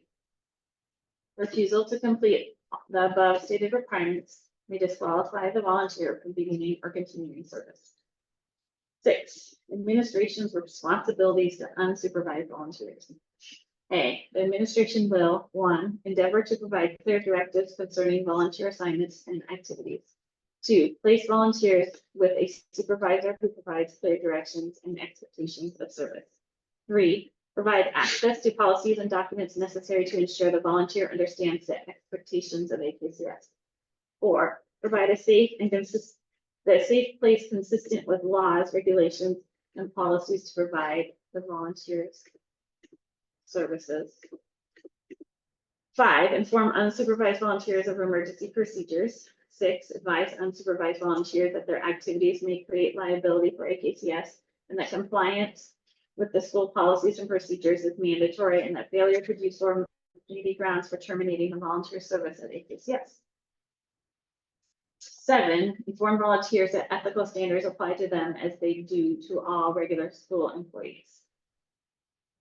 Okay, part 7, supervised volunteers. Supervised volunteers must report to the school office and or the head administrator to obtain permission to be on the school campus. All supervised volunteers will be issued a visitor pass badge that would be worn while on campus. Upon leaving the campus, badges will be returned and visitors will sign out at the front desk so they can be accounted for in an emergency. 2, be assigned to a supervising AKCS staff members. And 3, remain inside the line of sight of the AKCS staff member. Section 8, dismissal of volunteers. The head administrator may dismiss any volunteers by providing a written or verbal notice. Reasons for dismissal may include unsatisfactory conduct or performance, lack of work, or any other reason the head administrator determined serves the best interests of AKCS. Volunteers are not subject to the discharge termination provisions of the School Personnel Act and may be dismissed at any time for any sufficient reason. The length of notice provided shall be at the sole discretion of the head administrator. The head administrator's decision to dismiss an individual from a volunteer position is final and not subject to challenge. Section 9, volunteering is a privilege, not a right. Whether an individual is an unsupervised or supervised volunteer, all volunteer positions are a granted privilege and not a right, and are granted and withdrawn at the discretion of the head administrator. Or a comma after whether an individual is an unsupervised volunteer or supervised volunteer. Let's put one. Are we already to the end? We are to the end. I move we approve. Page 4. I'll second that motion. Is there any discussion? Nice job on it. Good job. Yeah. Good job. Now we need to vote on it. All those in favor? Aye. Opposed? Motion passes. Okay, so I will send you an updated policy manual so you can get it on the website with the 2 changes we approved today. Thank you. Thank you. So I do hope, just going back to the report real quick, I do hope to, before September, finish the policy manual. I kind of lost most of my committee, so if anybody knows that they're going to be joining the policy committee and would like to look at the last section with me so that they understand sort of what I have been doing, that would be awesome. I do also have a document on the Dropbox that's like the role and duties of the policy committee chair. And so it'd be good to go over that with somebody that might be on incoming to the committee. Because Connie was my other committee, and then I had a parent. Is the parent still on the committee? I didn't hear from him the last time I sent out an email, and so I have not gauged interest. I was away from my house for 5 weeks. I'm still like trying to dig out from not being at my house for Yeah. 5 weeks. Is it required that you have a parent? No. No. But it would be nice. Yeah, it is a place where I feel that parents' involvement is easily facilitated without being a member of the actual council. So I would encourage it. We have not had a lot of interest. Well, I think one of the, you could probably, You can, spin it a little bit, saying that everything's pretty much been done. It's nice and refreshed. yes. So, I mean, yes, after this, we'll be in compliance with reviewing both the policy manual and the bylaws every 2 years. So Good job. that's my goal, is to get back in compliance with them. That's a big job. Thank you. Okay, Strategic Planning Committee. so my strategic planning committee has also abandoned me. So I have no reports because I have not had a chance to really have people to do it. I would say we do have this discussion of the foundation strategic planning goals. I have not heard from the Equity Council. I'm not sure they have met since I have asked them to, review their current goals. The plan of action, I don't think we will have it ready by September to roll out to the community, which is fine. Once we have all of our goals and we have reviewed them one more time, it would be good to, I don't know if I reported that we did meet at one point and we fleshed out whichever one was left that we were going to flesh out. And we have done that. So I feel like the document, once we get the foundation and the Equity Council goals in it, would be ready for another council review. And then you need to take it to the wider community. And so how you're going to take it to the constituent community, I'm not sure if since we won't have it available for the back to school curriculum night next month. But you can hold sessions, you can, I don't know, we can get creative on how to do that. Virtual session. Hold some virtual sessions. I would say when I was asking for input to start with, like our flower things, I think we got 6 people total showed up Yes, across the I 4 remember things. So parental engagement is going to continue to be a challenge. But we did get a Sparkles member out of it, so it was well worth our efforts. Yes. So. You were one of the 6, huh? Yeah. On the strategic, so like I remember, like we did the strategic planning session, we walked through and created like goals and Mhm. such. I guess I forgot, or I guess I didn't recall or don't recall the piece that involved the other committee, the foundation and. So we such. had left a goal, we would ask the foundation to create their own goal. And so I have taken what we sort of put as maybe our priorities for foundation and sent it to foundation, and at their meeting, they discussed that and have sent a document back to us, which I will now share. As soon as I find it. And that will be part of our. That will be part of our strategic plan. strategic plan. Maybe I downloaded it and didn't see it.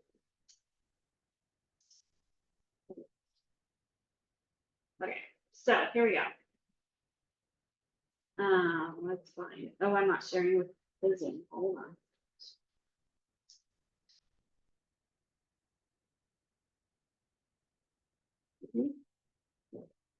Okay, so we go down here.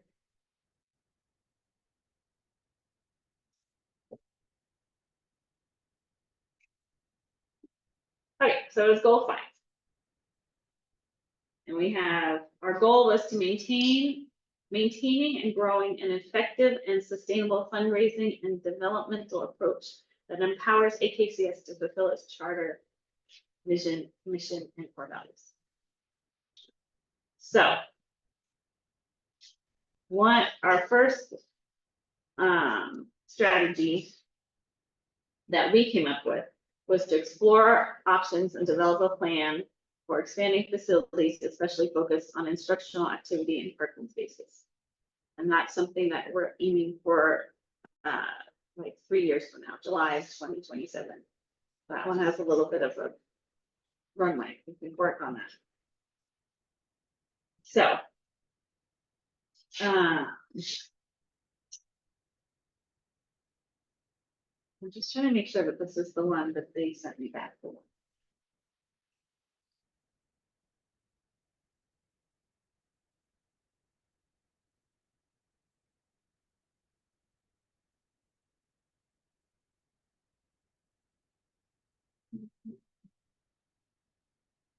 Just open it and make sure. Okay, it looks the same. Okay, let's go back to this. Let's make sure. Okay, so their strategy was refocus campaign of ongoing giving such as United Way, Give Back, etc. They plan on working on that in the next year. The next strategy was to continue is it capital outlay campaign or just capital campaign? Capital outlets. Okay, I'm gonna add the word outlay.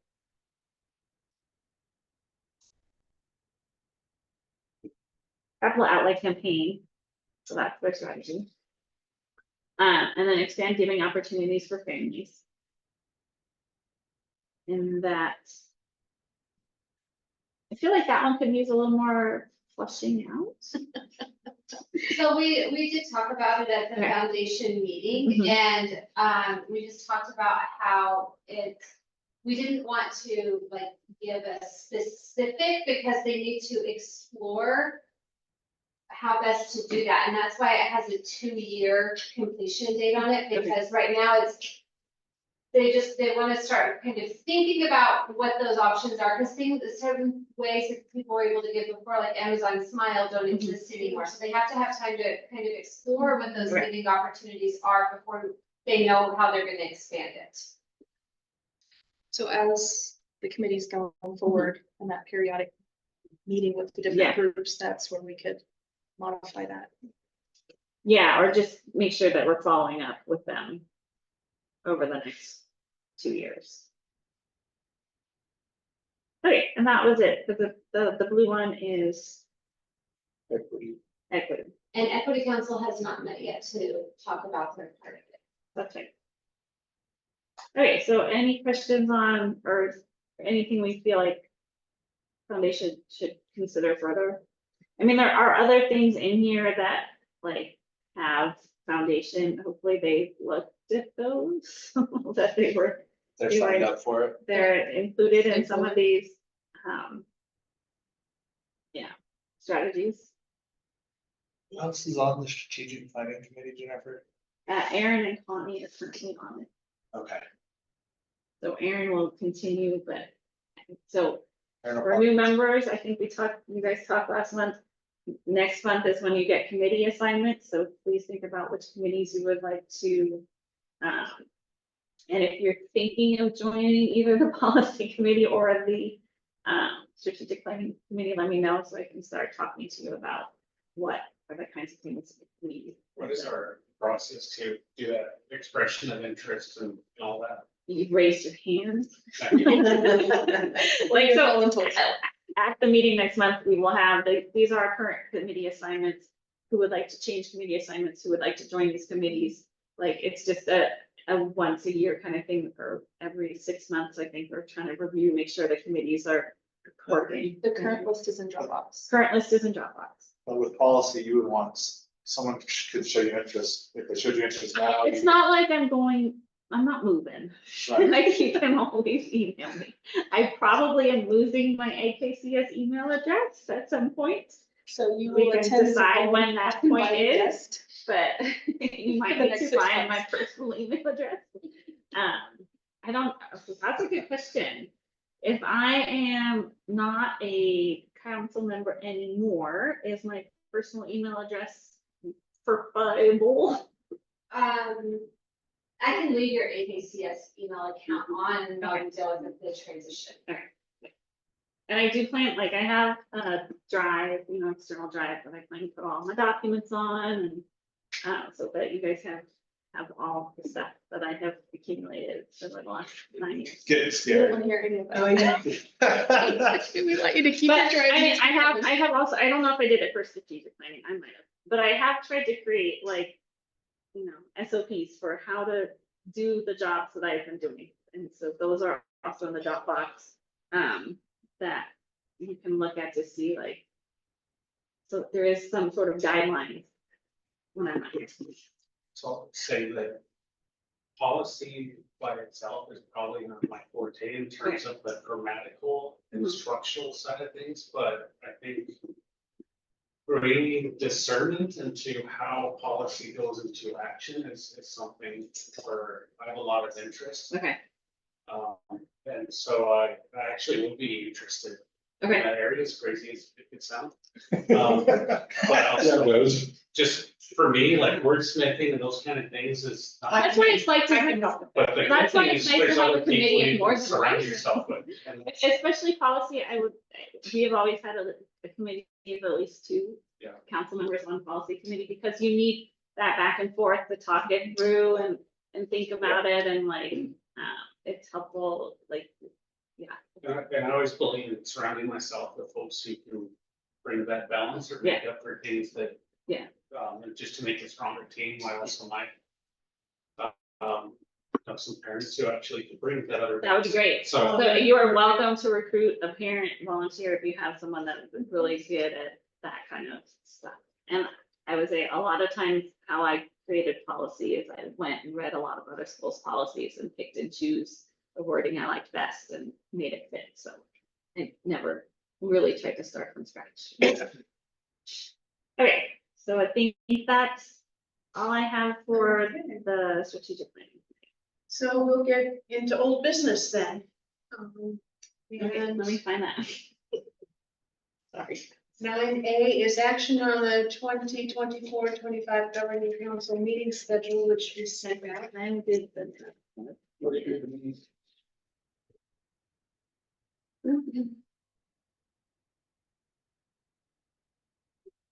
I've already put it in my calendar, so we better not to.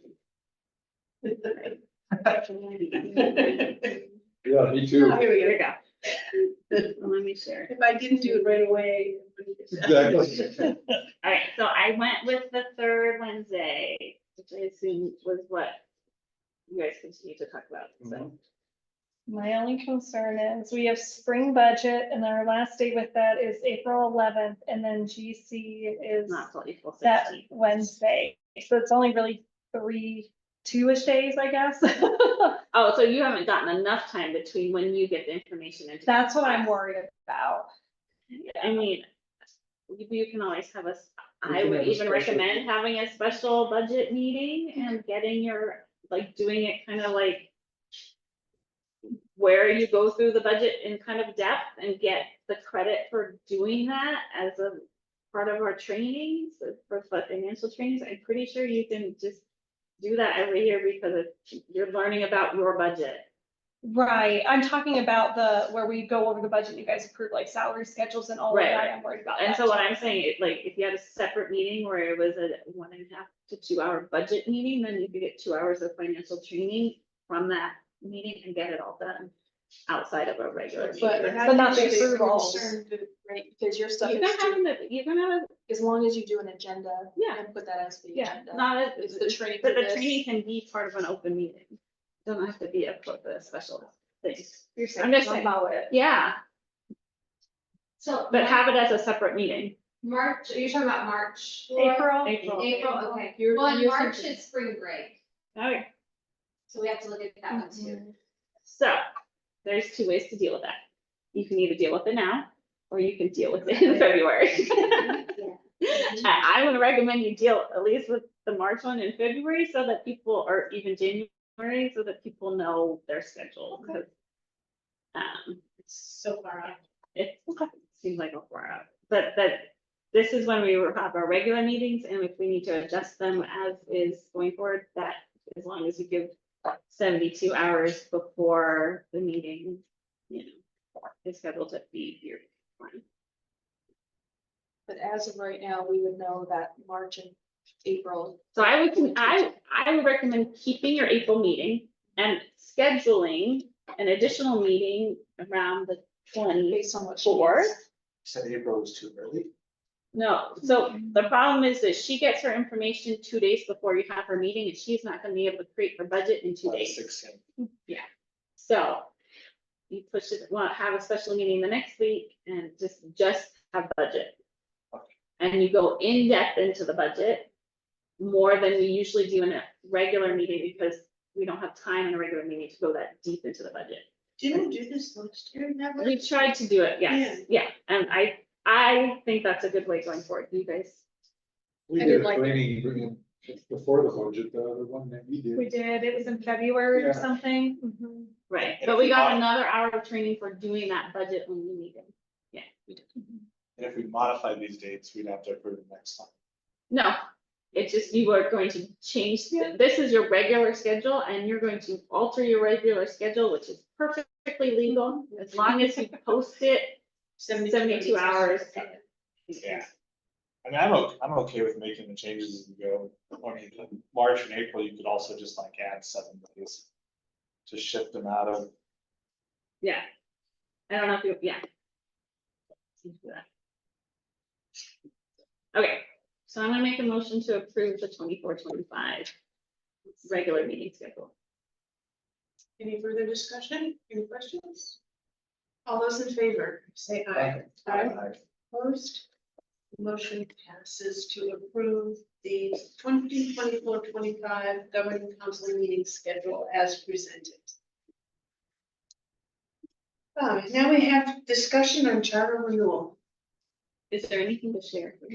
Yeah, I actually need to start the conversation, sorry, Yeah. Laura. So, I've been doing a little looking into this, and on the, charter school website, like through PED, it talks about, how all renewal applications, like if we want to change authorizers, then we have to notify them by October 1st.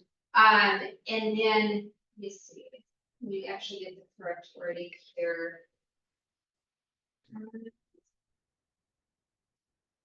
I had it up and then I flipped screens and now I don't remember where I had I it. did send something to you, Christie, if you want. At any rate, what I did go back to our current charter contract, it was issued to us in July of 21.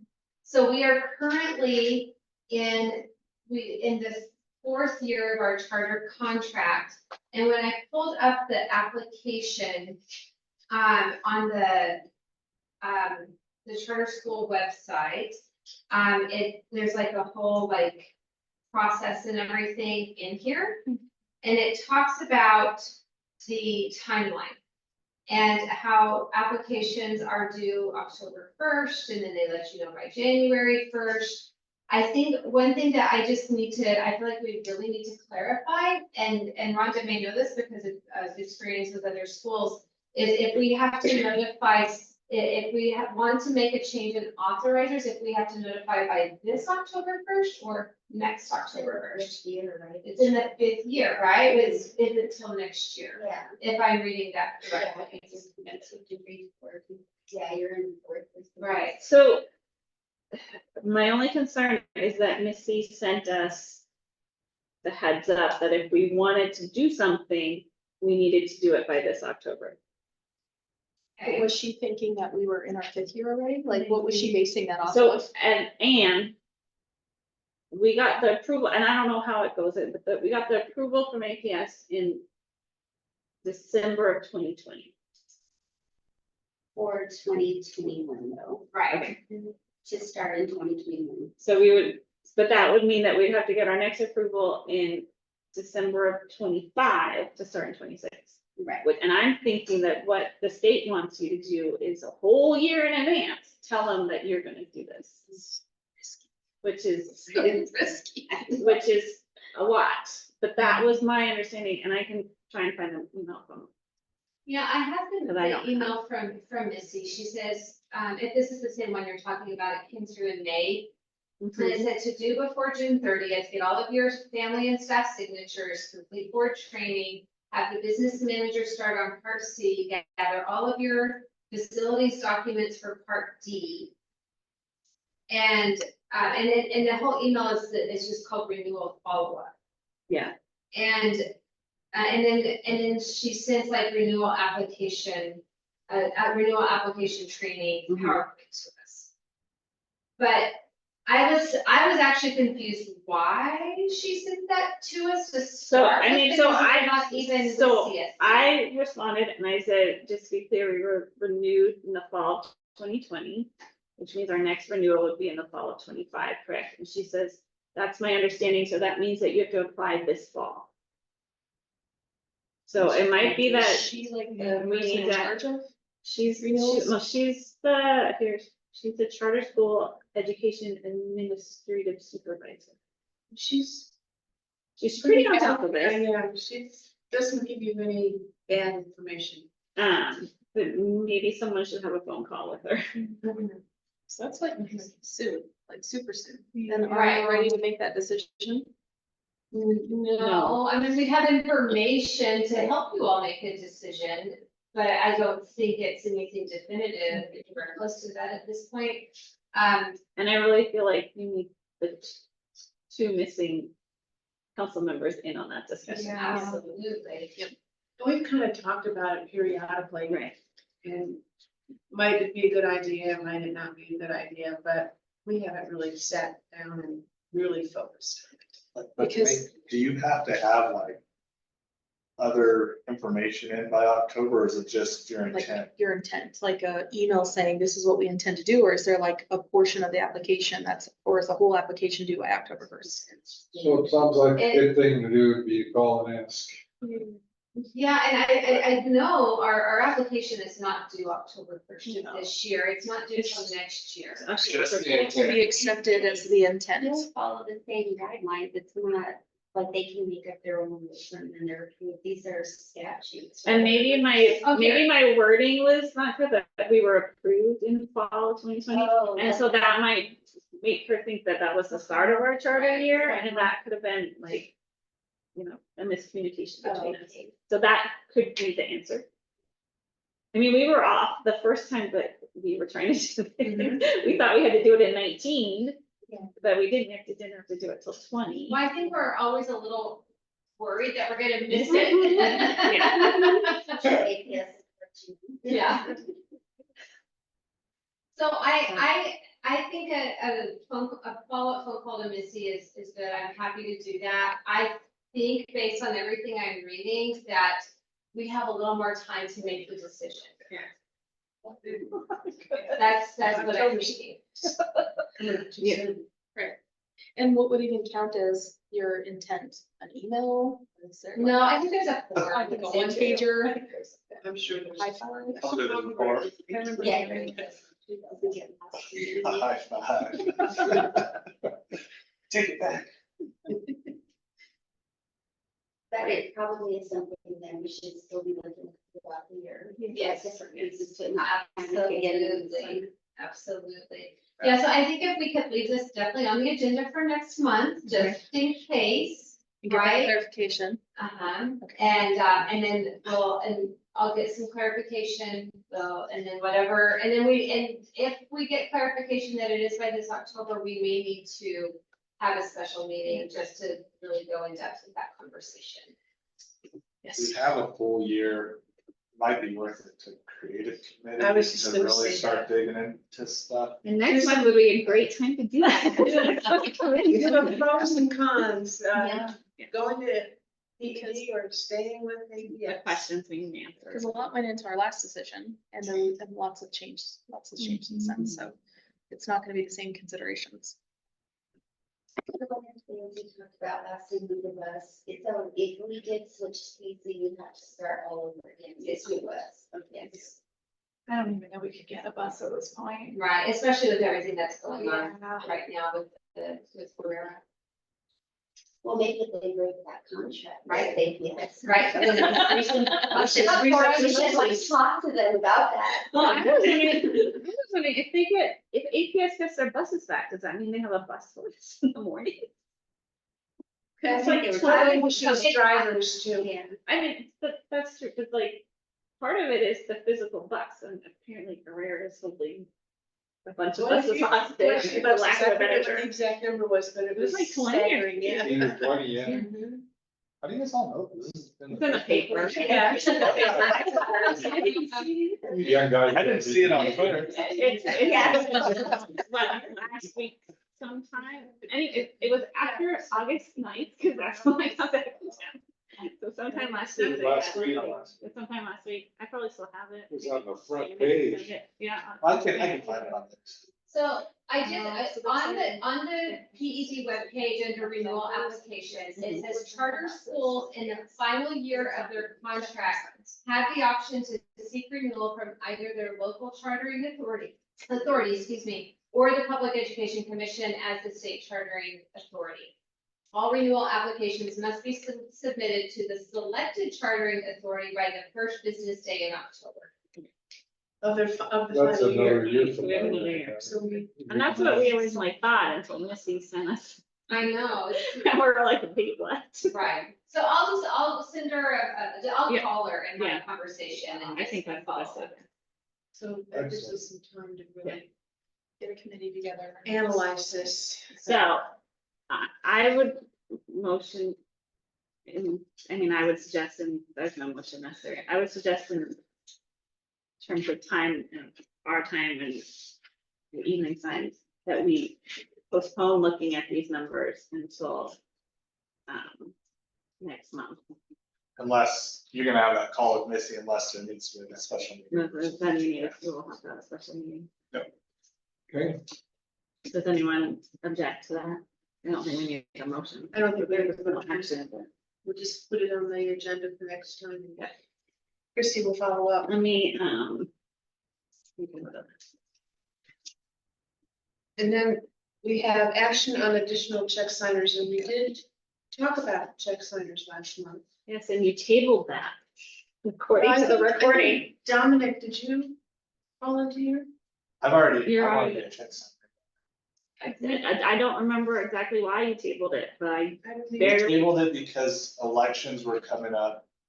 And I think, Just how. it was it was gonna before, work. because yeah, Well, and then just the time it would have taken, like, it wouldn't have been helpful, like, the need was Oh, coming up to very soon. do and all so the meeting at the bank and paperwork and. It was going to be helpful, so with everything shuffling around. I think that's why it was tabled to say. because you hadn't elected your new board members yet.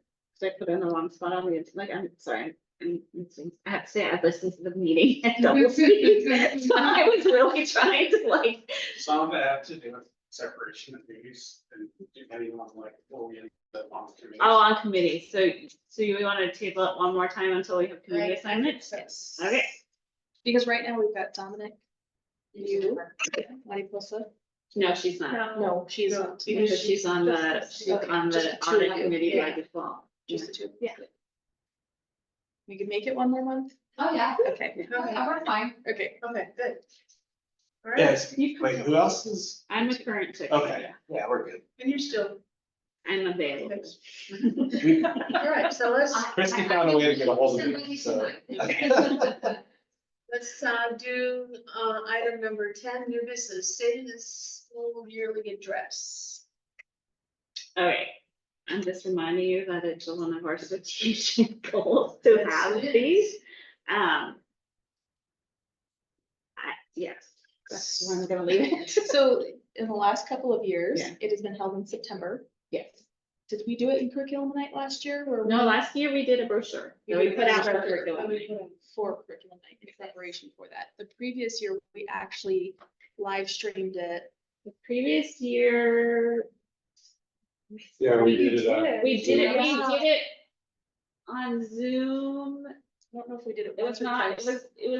we did it once on Zoom and had it on the webpage, so that's two previous years. So we had a Zoom night thing, not in conjunction with curriculum night, and we left it on the webpage in a prominent spot for a month afterwards. And I don't. The first year we had really good viewership, I feel like the second year was like half of what we had the first year. And the brochure that you did Awesome. was awesome, and we could essentially take that and just tweak it a little bit, Put updated numbers updated numbers. and we had. Who did we have printed last year, Mariposa? Mariposa She said we needed something like that again. Yeah, They let's were give them, let's give them more.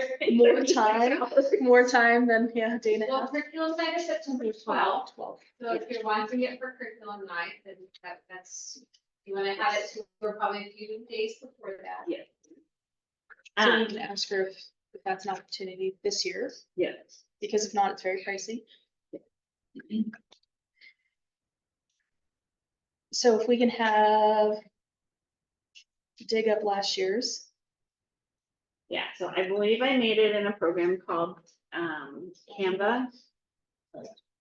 So I'm happy to share it with anybody else who has a Canva account. I think you get a free camera. You can get a free one, yeah, I have a paid one through a different organization, so which gives you the template, so I think once I've made it, I should be able to share it with you, even if you don't have the template. If you will just share it with the group. Yeah, so I need email addresses of the associated with Canva accounts to share it. Okay. So Figure out people which that could is. send me, yeah. Nice, the same for everything. Okay. I can pull it up real quick. Does anybody want to take this on this project? I mean, it's pretty short timeframe. When is it? I mean, I don't mind taking it to do the brochure, but when do we need it? It's. Say by like what's that Monday? It's on a Thursday, so probably the 6th of September. That's a real. That's not the way. I mean, it's a pretty short brochure, sweet brochure, but Yeah, I'm not sure how much.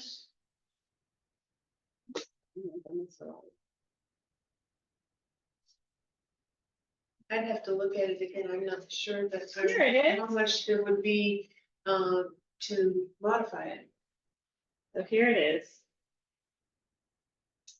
Besides modifying the date, so you might wanna, restate the same. The about us. I would, we didn't change the mission and vision, but we talked about strengthening it as one of our strategic planning goals, but that would still be the same for this here. year, restate if anything else makes us unique. I would, like, if the school has any updated graphics, that would be super helpful. I mean, now, ChatGPT would probably make you some awesome graphics pretty quickly, but, yeah. So that's that one, with update who's on the governing council, change this to the third Wednesday. The role, Supposed to have changed. site graphic, I don't know if you have it, you didn't have an updated one last year this was something that APS had put in their site. Yeah, they didn't do it. Yeah, but if you had some sort of general breakdown of how our money is spent. Wait, You can, I think they actually printed chart from the VMS.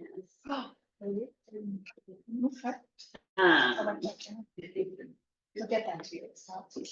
Update on the strategic plan, that's coming through, people in the foundation. With Role the of the foundation and foundation, different ways groups. to donate, see if that QR code still works. The Equity Council, I would think most of that could stay the same. And that's the package. That's a lot.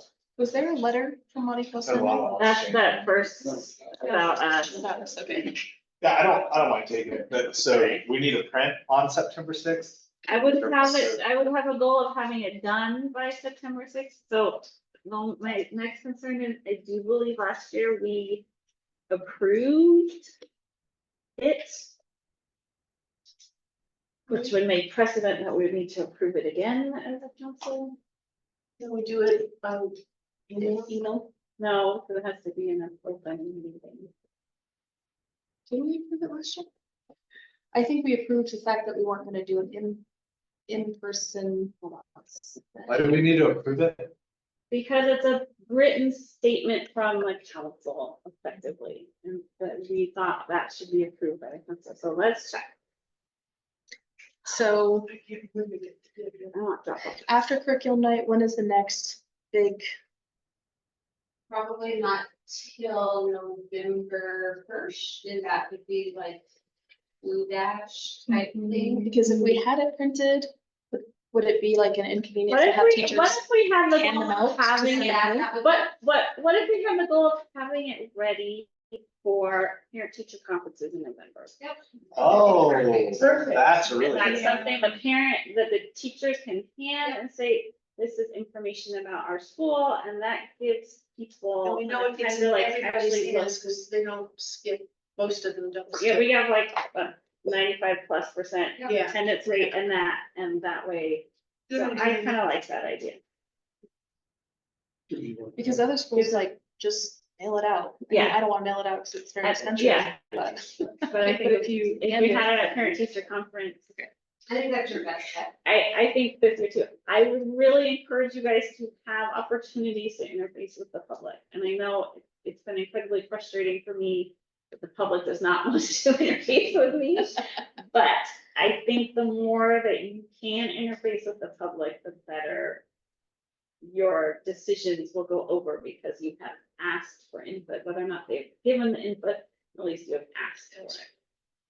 So I might suggest having a few people be available on curriculum night in a room with snacks. So if you're not bored out of your mind, I don't know, like, we've done it before. a couple years ago. Connie's done it with me, Set up just in that out there, Gabby and said, and- hey, we're gonna be something, do you have any questions for us? So I would really encourage that. We can have I some may or sign may up, not be available. sign up sheets, so it's not, It's my last. for committees, right? Just say you're gonna have a discussion about masking and everybody show up. Yes. A million people a day in the US are being infected with COVID right now. Really? Yes, a million people a day. It is, the numbers are. Not dying is quick. I got hand, foot, mouth from my niece a few weeks ago. Oh my gosh, I'm so sorry. That was awful. Last month, 65,000 people. Oh, I cannot be there on the 12th. I have those kids. How many people? 65,000. And I COVID last month. think I can, I will. So it's still out there, but maybe it's, It's off the radar. no, I mean, it's off the We're tired of public, yeah. seeing the statistics and everything. It Oh, is. it is. So do we need a motion to, No, no, so Dominic's gonna work on it. And Can you send that to both my AKCS and my Gmail one? That way, if there's some funny business about signing up with AKCS. What are they? Dom Munoz 01 at Gmail. 2 M's? Yeah.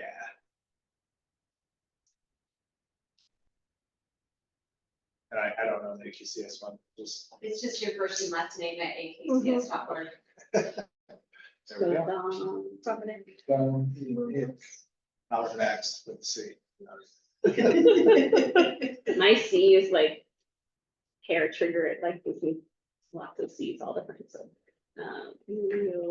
D. Yeah. Okay. Anybody else want Please send it to me, that way I can just hang on to it. I'd In like case it- somebody I'd else like is it like, too. I'd love to work on I that. just don't know what email I can't disassociate. Absolutely. it? Are they? Yeah. I did a lot of little things. Are we allowed to walk through with the camera and? There might be great pictures out there from teachers and stuff. Yeah. So, That'd be great. And so Christy wanted it and somebody else wanted it? I do. And what's yours? Oh, PS I should have. Sorry, I Students sign a waiver. That's what I'm thinking would be easier. never did get my Associated, AP. Right, it's gonna come from Jan Cuts VAR. Because she has the paid account for Lou Wallace, and so I give that. So it may not come from me, just, it may come from somebody named Jan Cuts. It's not Okay. Okay, let me know if you don't get it.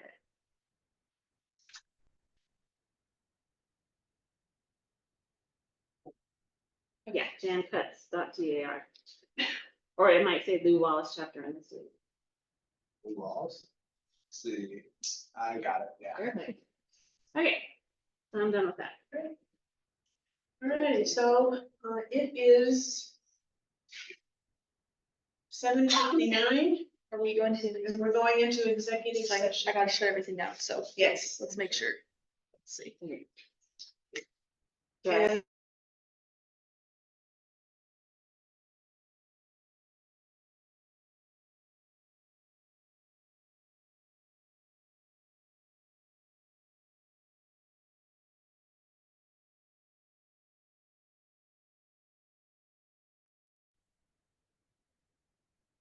Right, so I'm gonna make a motion to certify that we've talked of matters limited to 10-15-1H2.